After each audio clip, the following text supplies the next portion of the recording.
আসছি, আজকে যদি মরে যাই আমার লাশটা যেন রাস্তা থেকে কেউ না তুলে।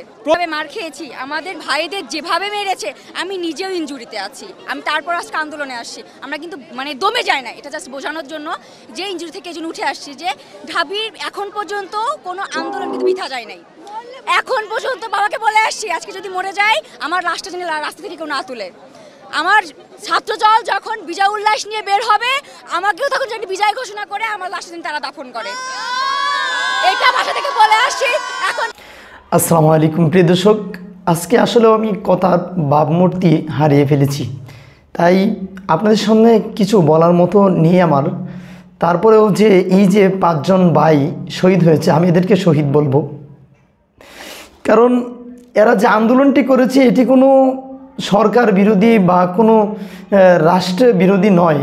এটা তাদের ন্যায্য অধিকার, এটা তাদের যে মেধা, তাদের মেধার অধিকার, যে আমরা কষ্ট করে এত কষ্ট করে লেখাপড়া করব, আমরা চাকরি পাবো, এটাই কিন্তু তাদের, এটাই কিন্তু বাবাকে বলে আসছি, আজকে যদি মরে যাই আমার লাশটা যেন রাস্তা থেকে কেউ না তুলে। প্রয়োজনে শহীদ হবো, কিন্তু সংস্কার করে তবেই ঘরে ফিরবো ইনশাল্লাহ। আমরা নারী শিক্ষার্থীরা কেউ ঘরে বসে থাকবো না, সবাই বের হয়ে আসবে। ন্যাশনাল ঢাকা কলেজ বিশ্ববিদ্যালয় এখন এক হয়ে যাবে। সহিংসতা ছড়িয়ে আমাদের মধ্যে ভয় ঢোকানোর চেষ্টা করছে, কিন্তু এটা হবে না, বৃথা যাবে। আমরা ঢাবি স্টুডেন্ট কালকে যেভাবে মার খেয়েছি, আমাদের ভাইদের যেভাবে মেরেছে, আমি নিজেও ইনজুরিতে আছি। আমি তারপর আজকে আন্দোলনে আসছি। আমরা কিন্তু দমে যাই না, এটা জাস্ট বোঝানোর জন্য যে ইনজুরি থেকে এই জন্য উঠে আসছি যে ঢাবির এখন পর্যন্ত কোনো আন্দোলন কিন্তু বৃথা যায় নাই। এখন পর্যন্ত বাবাকে বলে আসছি, আজকে যদি মরে যাই আমার লাশটা যেন রাস্তা থেকে কেউ না তুলে। আমার ছাত্রদল যখন বিজয় উল্লাস নিয়ে বের হবে, আমাকেও তখন যদি বিজয় ঘোষণা করে আমার লাশটা যেন তারা দাফন করে, এটা ভাষা থেকে বলে আসছি। এখন কি হবে সেটা পরে দেখা যাবে ইনশাল্লাহ।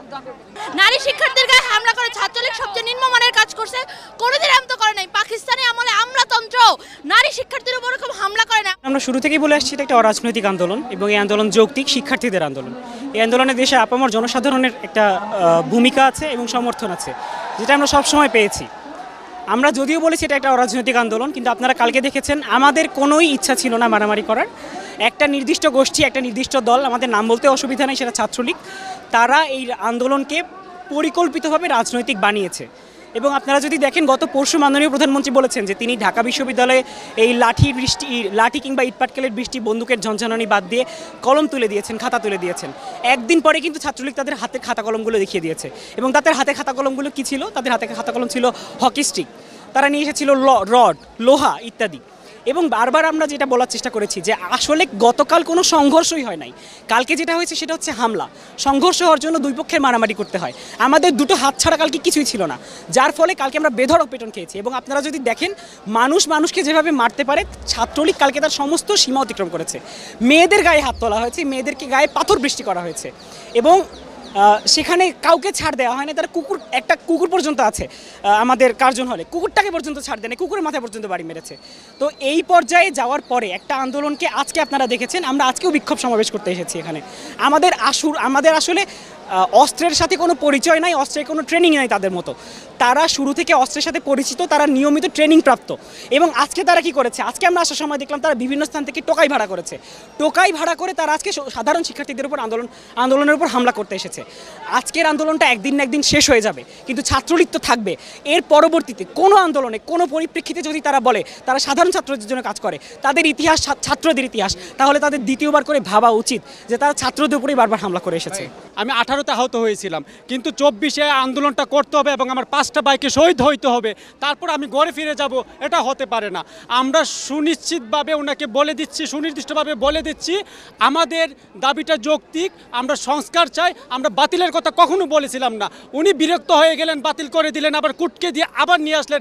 আমার 5টা ভাইয়ের রক্ত আজকে আমার বাংলার মাটি রঞ্জিত করছে, সেই রক্ত বৃথা যেতে দেব না।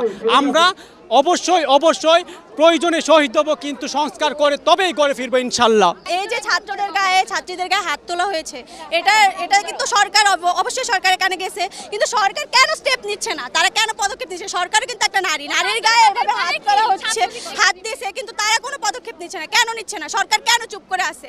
আমরা কিন্তু সরকার বিরোধী আন্দোলনে নামি নাই, আমরা নামছি আমাদের অধিকারের জন্য। আমরা দেশের নাগরিক, আমরা নিজের অধিকার, অবশ্যই আমরা নিজের অধিকার নিয়ে বলতে পারবো, রাজপথে নামতে পারবো। এটার মানে এই না যে সরকার বিরোধী আন্দোলন আমরা নামছি। আমরা কি হয়ে গেলাম? রাজাকার হয়ে গেলাম। ভাই আমরাও বাঙালি, আমাদের দাদাদের বাপেরা করছে, আমরাও মুক্তিযোদ্ধার ভাই সন্তান, আমরাও কিন্তু কোটা পাই।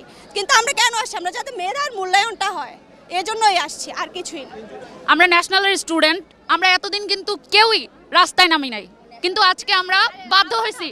কেন বাধ্য হচ্ছি? যে অন্যায়ভাবে, কেন?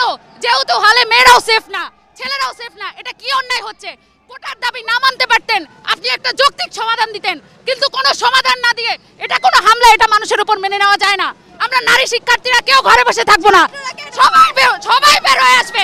ন্যাশনাল ঢাকা কলেজ বিশ্ববিদ্যালয় এখন এক হয়ে যাবে। ওরা ভাবছে যেভাবে সহিংসতা চালালে আমরা দমে যাবো, এটা হবে না। একজনই আমরা আরো দাঁড়াবো, আমরা কালকে আবারও দাঁড়াবো। এভাবে সহিংসতা ছড়িয়ে আমাদের মধ্যে ভয় ঢুকানোর চেষ্টা করছে, কিন্তু এটা হবে না। নিয়ম, অর্থাৎ যারা লেখাপড়া করবে না, ঘুষের বলে, মামু খালুর বলে চাকরি পাবে, এটা একজন ছাত্রছাত্রীর জন্য কষ্টদায়ক।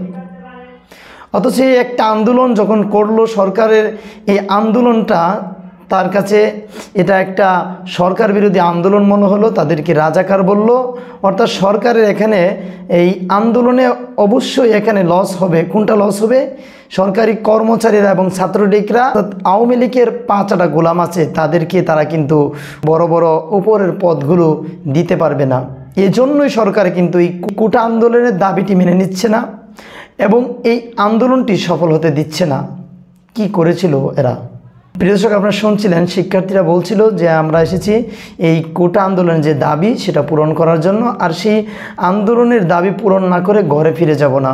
বাবাকে বলে এসেছি আমি যদি মারা যাই তাহলে আমার লাশটি রাস্তায় ফেলে রেখো, কারণ মানুষ যেন দেখে আমি এই সত্যের পথে চলতে গিয়ে, নিজের অধিকার আদায় করতে গিয়ে নিজের জীবনকে শহীদ করে দিয়েছি।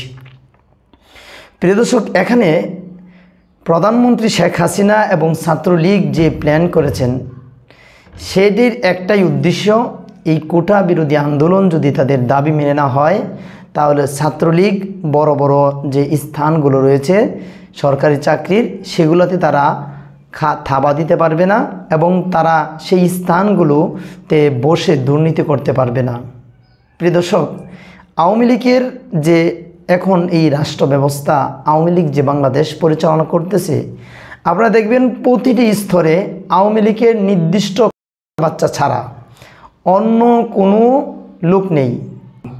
অর্থাৎ যে পদটি সর্বোচ্চ বড় সেই জায়গায় আওয়ামী লীগের চেলাপেলারা দখল করে রেখেছেন। অতএব এই চাকরির কোটা আন্দোলনের যে দাবি সেটি দুদিন বাস্তবায়ন করা হয় তাহলে সরকারের মহাবড় একটি লসে পড়বেন। সেটি